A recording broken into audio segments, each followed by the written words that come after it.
BX1 +. L'édito Fabrice Grosfilet. Pour comprendre la politique, mesurer les enjeux d'aujourd'hui ou de demain, apprendre à les relativiser ou à les replacer dans une perspective à plus long terme, il faut parfois regarder dans son rétroviseur. L'histoire que j'ai envie de vous raconter aujourd'hui date de 2004, il y a 16 ans. Les plus jeunes d'entre vous n'en ont donc peut-être jamais entendu parler et les plus vieux l'ont peut-être oublié. En 2004, il y a 16 ans donc, la NVA est un tout petit parti politique. Il n'a que 3 ans d'existence.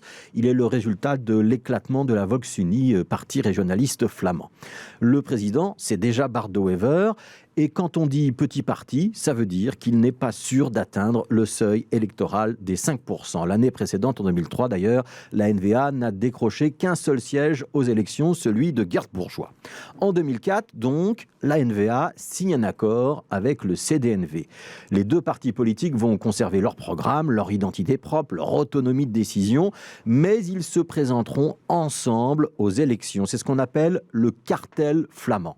Pour la NVA, c'est l'assurance de décrocher des élus. Pour le CD&V, un moyen peut-être d'enrayer l'érosion de son score électoral qui baisse élection après élection. Ce cartel, c'est donc Bart De Wever et Yves Leterme qui l'ont imaginé et mis en place. Aux élections régionales de 2004, il obtiendra 26% des suffrages. C'est un flamand sur 4. 2 ans plus tard, presque 32%, donc presque un flamand sur 3 aux élections communales. Et l'année d'après, 2007, 30 sièges à la Chambre lors des législatives. En 2007, le CD&V et son allié NVA vont donc participer aux négociations de l'Orange Bleu. Ils vont se heurter au refus de Joël Madame Non-Milquet. On rappellera les socialistes, il n'y aura pas d'Orange Bleu, il n'y aura pas de réforme de l'État. Et du coup, la NVA sort du cartel et volera désormais de ses propres ailes. 3 ans plus tard, le parti de Bart De Wever deviendra le premier parti flamand en refusant tout compromis avec les francophones. On est parti pour une décennie de domination de la vie politique flamande. Alors ne pas se rappeler que l'intransigeance paye électoralement parlant au nord du pays, c'est s'empêcher de comprendre ce qui se joue en Flandre ces derniers jours. Aujourd'hui, le cartel n'existe plus.